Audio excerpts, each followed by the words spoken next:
So, hello everyone. Sasha and I are delighted to be talking with Divine and Colin about their work and their new book, which I have with me here, Black Identities and White Therapies, Race, Respect and Diversity. And I just wondered if each of you could tell us a little something about your background and also what prompted you to first consider writing this book. Divine. Colin. Yeah, I'm happy for you to go first, Colin, if you like. Oh gosh. In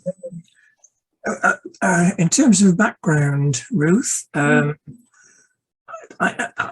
quite old now, so I've been in the profession about 200 years or so, you know. But this whole arena has always been a passion, and I think it kind of biographically goes back to me from being going to many schools as a child because of my father's job and moving around the country, and therefore kind of in my own life experiencing the whole notion of what it is to be an outsider, you know, not to feel included, to striving for relationship in a context where maybe you are different. You know, in my case, I guess it was a different accent. I'd studied different subjects and so on. But anyway, without going any further into that, but in a way that is a strong element in me that I started contemplating when I was 9 or 10. You know, I can remember a moment in a school playground about thinking about these issues and who says hello to people when they move into the street, who says hello and welcome, who says hello and would you like a cup of tea, and you know, this is what we do here, is that helpful to you, all that kind of stuff. So these have been with me all my life, I think, those concerns, and so quite a lot of the writing since I've been a therapist has really been reflecting on the quality of our professional practice in relation to diversity. And particularly, I think, for me, and it reflects all sorts of experiences, including teaching in Jamaica. But my considerable passion has been about the complexity, you know, of Black-white relations and how important they are, but how historically embedded they are in complex systems of discrimination, oppression, going back centuries and centuries. So that's probably enough just to say hello? But that gives you hopefully a bit of a flavour of, you know, where I'm coming from, or where I've been coming from for the last 200 years anyway. Something like that, yeah. That's fantastic, Colin. Thank you. Thank you for giving us that really interesting introduction. Divine, just a little bit about yourself, and then I'll get you guys talking about the book. Well, thank you. Of course, when Colin talks about being 200 years old and starts to talk about his experience, I could just listen to that all the time. So my name's Divine, as you know. And going back many years ago, even into my childhood, being of African heritage, I have memories of my parents taking me to apartheid South Africa. Those are some of the earliest memories that stick with me, and seeing many signs written in that blank, you know, in Afrikaans, no blacks. My parents talking to me about Rhodesia, where they were born, and apartheid systems and tensions that are based with race relations, and learning about their experience of oppression, discrimination, and the civil rights movement, of course. So these are kind of narratives within the community that I grew up in. But what struck me was a continuation of their passion and love for humanity, to fight for justice, to fight for equality, to have the ethos of, we don't have a lived experience of eye for an eye. We always live in the world with love. So that's kind of a little bit about my childhood and me trying to make sense of that. Jumped many years on, being 19 years old and going to Leeds University, where I trained to be a psychiatric nurse. And I remember being quite struck going on to the intensive care psychiatric wards at the disproportionate numbers of Black, African, Afro-Caribbean men and women that I saw in the psychiatric system as a psychiatric nurse. And again, having a real passion for understanding what was happening within the system. And then as a trainee psychotherapist a few years after that, beginning to recognize that the issue of diversity and race was always at conferences and so on met with silence, or met with responses that were not satisfactory to me, because I really wanted, given my heritage, to engage with those issues. And noticing some of my peers who were training as psychotherapists had diversity training weekends. So maybe 1 weekend a year on a psychotherapy training program on diversity, whatever that diversity was, whether it's sexuality, age, gender, race, and so on. And again, thinking, how are we as a profession that is to go out into the world going to have the necessary and important competencies to work in this complex, diverse world? So that's a little bit about my background and my passion, I guess, leading to why I came to this field with a passion for diversity. But also there's a lot of pain in it for me, which is it's 2021 and we're still talking about the impact of one's skin color and their lived experience and oppression.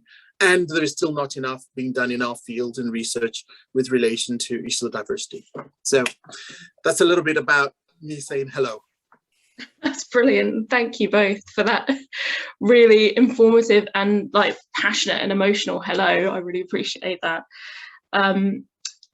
Can you tell us the story of how the book came to be? I guess what prompted the two of you to come together, and what was the goal in writing it? Do you want to take that on, Divine, or Colin? I'm happy for you to start, and I can add a few things to that. Okay. Well, I think we first met in the early 2000s, didn't we? Fun enough, when I was doing a diversity weekend on your course. But anyway, we've had a strong association since then, a collaboration in doing bits of training together, and we've written other things before now. And so this particular book, Sasha, really was rooted both in the commitment that Divine and I have brought, I think, to this subject, and have done that in several publications. But it came to a head, that sounds as if it was kind of a tense situation. It wasn't. But I happened to have afternoon tea, which sounds terribly civilized, doesn't it, with the editor from PCCS Books, Catherine Jackson. I happened to be visiting BACP. I'd taken some colleagues there who were visiting from Cambodia. Divine and I did an academic visit to Cambodia some years ago to a university counselling course.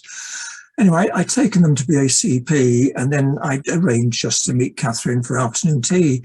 But coming out of that conversation was really her support for the possibility of a text that Divine and I think, envisaged that we really wanted quite a radical, critical text. And in that sense, although, that we've contributed a little bit, it has 19 chapters, something like 16 of which are written by colleagues, either about minority heritage issues, or in the majority, they themselves come from different origins, different ethnic origins, heritage origins. They are therapists. Some of them are also trainers. And our invitation to them was, would they kindly contribute a chapter, but in which they reflected on their own backgrounds, their own heritage, and how these were met or not met in their experiences of their own training, and what they now advocate, or how their practice has changed and developed beyond their original training with respect to their origins. So it's trying to take that the bigger field into account. So the level of criticality you invited is very much that there's a whole range of perspectives being advocated in the book that are not conventional white middle-aged male as trainers, I suppose, like me, although I'm now old age trainer. But yeah, so in a sense, for me, when I think about it, it's the level of criticality that I wanted us to bring to the profession. That's a significant point, I can say. Yes. Is there anything you want to follow on with that, Divine? Or? Yeah, well, I absolutely agree with that, Colin. And of course, part of our history together is we have written papers and texts together. I think we wrote a paper in a journal that had done a professional journal on epigenetics and trauma, and the trauma that comes from those who have a heritage that's might be African, Afro-Caribbean, or minority groups. We have written together on transcultural perspectives and themes, on love and hate. We call it the yin and yang of relationships. And then a few years ago, we were invited to write a text, which ended up being nearly 20,000 words, or part of a text, on culturally tailoring person-centered therapy. And originally, that particular book's aim was to include a wide range of perspectives and challenges of diversity from different contemporary theoretical positions. So, and the last thing is we've spoken a lot about practice and what we see in practice within relation to diversity. So these conversations, the writing we've done, then led to the discussions that Colin had and us starting to think, oh dear, what are we doing here with this idea? Because once you get into weekends and evenings and meeting after meeting, but such a worthy venture and project which colleagues who contributed to it embraced and did so well in dialogue with us, and we worked well together on the project, and we felt it was important. And I think it's something important to name, which is my last point on this, which is I think something about having a black therapist and a white therapist working together. We acknowledge two men, of course, but we felt that the different positions and perspectives that we bring as editors, and then having a diversity of really wonderful colleagues would enrich the book. So that's how it was born. And with Catherine's support and challenge and help, the book was born. Oh, that's great to hear all of the story of that. It's as you say, it highlights how much and how broad and how deep the book is when you are kind of giving us that story as well. I was struck by what you're mentioning around how much there is still to kind of do, and kind of being shocked that it's 2021 and kind of here we're still at. And so I was wondering, big question, but what might be some of the kind of key learning points you think for kind of psychotherapy as a whole in the UK, if we stick to that where those changes need to happen? Are there some particular key things that you think really need to be addressed that haven't been yet?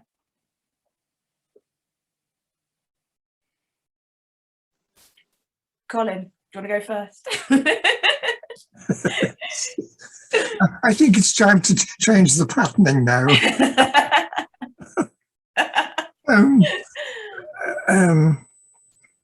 Oh, good heavens. I don't want to make it a long list, but, key learning points that come out of it for us are consistently in many chapters training is referred to. Either it's taken as a central theme in a chapter, or it's taken as certainly a sub-theme in a lot of the chapters. And the point colleague after colleague after colleague makes, the authors make, is that, just simply having an afternoon or a day or even a weekend on the subject in a 3-year training course, say, is just absolutely not adequate. And certainly not ethical, not professional. And each of the major professional bodies have diversity deeply rooted now in their ethical statements, profoundly rooted and stated there. And yet somehow we still feel there's quite a critique of training courses here in how best, and I think this will require a lot of thinking, and it's terribly challenging to trainers. I appreciate that, we can be critical, but I think the task of training and to really consider deeply what are we doing here in terms of how we're preparing therapists best for contemporary Britain, so in the British perspective, and just I think the relationship with the notion of identity has changed so powerfully in the last 20 years, let alone the last 30 to 40. So identity has become in itself a very sophisticated arena of theorized and lived relations, and therefore, the requirements, I think, of personal and professional knowledge and of personal attitude, reflection and revisiting and debate, and the daring to have the courage to go into these arenas, because it does require courage. This is not easy stuff. And certainly my cumulative experience of doing a lot of training, going back into the 80s, is that to do this training well, whatever that means, it cannot be done, unfortunately, it seems to me, without discomfort, because it puts the spotlight on everyone, or everyone feels the spotlight. And that often evokes a defensive reaction or a concerned reaction. And part of the task, I think often for me, is how can we create a training climate in which all of us can dare to come together to begin to look at these issues, but we're not actually saying you're this and you're that, and et cetera, et cetera. It's actually trying to explore what do these things mean.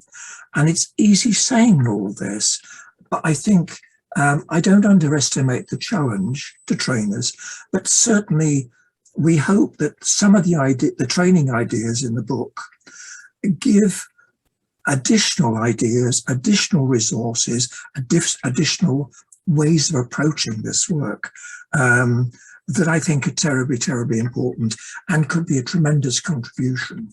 So for me, that really is a major contribution of this book, I hope, anyway. Yeah. Yeah, I think there's a really kind of big call for us in terms of the training across all the different kind of institutions and bodies to up the game and create something that's going to make a huge difference for therapists in the future as well. Yeah, and it's tough. Yeah. It's tough. Yeah, I love what you said about discomfort. I noted that in the book as well, and I was reading through, and I just thought that's so key, isn't it? Like being able to sit with that and work with that is just absolutely foundational, but so important. Yes. Divine, did you have, as I said, I know it's a big question, but was there anything that kind of came to the top of your mind? Well, there is, but Colin put it so well. I think I was reflecting on where we started with the book in the first chapter that we wrote around really starting by highlighting the systemic failure of attention in our psychotherapy profession to race, culture, and ethnicity. I think that set the context for then us raising the question and the key point, which chapter after chapter after chapter, colleagues have demonstrated the profound need to address the shortcomings of racial competencies in our training programs. And then the key points that stick out for me, again, through most of the chapters, come through around just asking questions. You know, a colleague of ours, Delroy Hall, wrote, "Can you talk about race without going pink or feeling uncomfortable?" You know, and you had colleagues in the States, Cortland Lee and Priscilla Brailsford. For example, Cortland Lee wrote about an anti-racist therapy training model.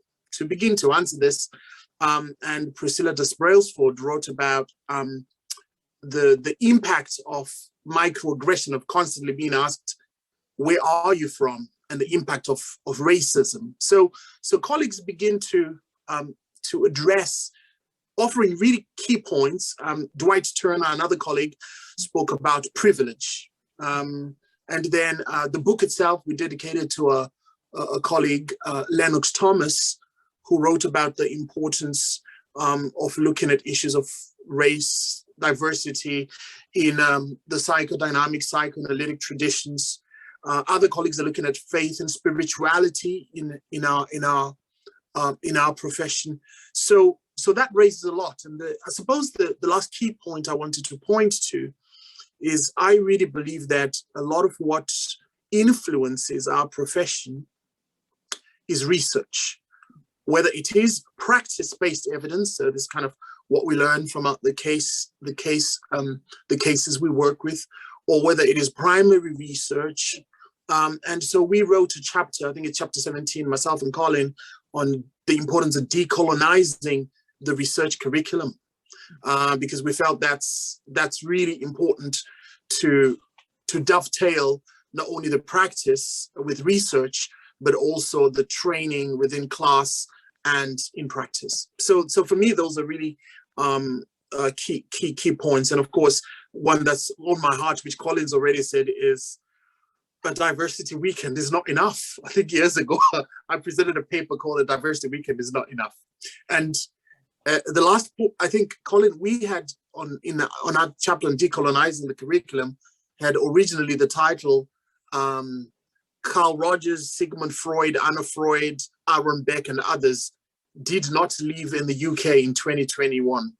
That was going to be the chapter, but it gives you a flavor of kind of our thinking. Oh, that's brilliant. Thank you so much. It really sounds like a must read, not just for psychotherapists, but for psychotherapy trainees, and particularly for anyone who's involved in providing training as well. I think we're coming to the end of our time, but there's one more question that we would really like to delve into, which is there a particular experience or kind of part in the book that's really particularly stuck with you? Shall I go first, Divine, this time? Well, I can, because I was trying to think, you know, and I really love the book. You know, I really love the book, and it's one of these where I can open each chapter and just dip in and out of it because it's so rich. From, you know, colleagues written about microaggression like Mark Williams and others, and the trauma, racial trauma that comes from discrimination. But we did something, so, you know, I love all the chapters, really do. And in addition to that, we did something right at the end of the book that I really love. So we have a postscript where we asked the authors to do sound bites from their chapters about the quotes that they loved in their chapter. So just today I was just going, oh, chapter 1, and I can do that quite quickly, but it's like a fix, you know. And the other bit that I love but also saddens me is we asked the authors to contribute quotes that they love that speak to them.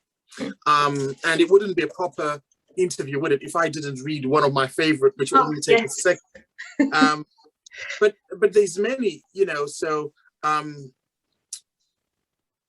just read one of the quotes, because the sadness for me is how much over time colleagues have been, many philosophers have been speaking to this issue of difference and concept of self. So I will choose, the first one I'll choose is by Jalal Muhammad Rumi.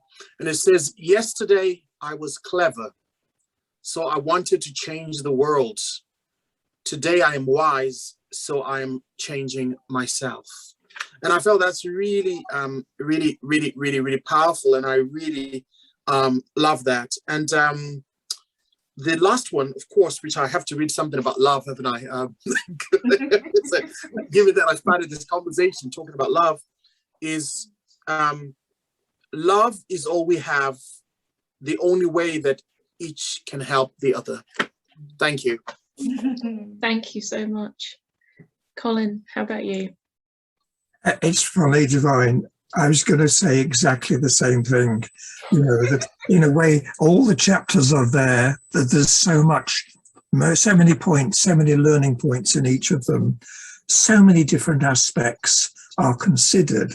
But in our experience, we're not aware of any postscripts to books that contain extracts that the authors have chosen, the particular sentences that they think are really the most hard-hitting. So it's their own quotes. And then, of course, what Divine's just offered is that the supplement to the postscript is also, you know, classic philosophers' quotes from across the centuries. And I, you know, it's a powerful way of finishing off the book. It's a powerful way of dipping into the book by dipping into the postscripts, you know, because there's something from each chapter, you know, just one sentence or 2 or 3 sentences. And of course, they do have punch, but they are powerful. So, yes, we hope in that sense that it rounds the book off, but there's such a lot of experience that's covered that is both historical and contemporary, as well as to do with clinical practice, to do with supervision, to do with training. So there are many, many dimensions, you know, to all the chapters. So it kind of feels like trying to sum up or summarize the book somehow. But yes, for me also the same point as Divine's just said. Yeah. Well, thank you both so much. It's been really great to be able to spend a bit of time with you, just finding out about your work and about the book and hearing more. So thank you so much for your time, and good luck with it all. Oh, very welcome. Yeah.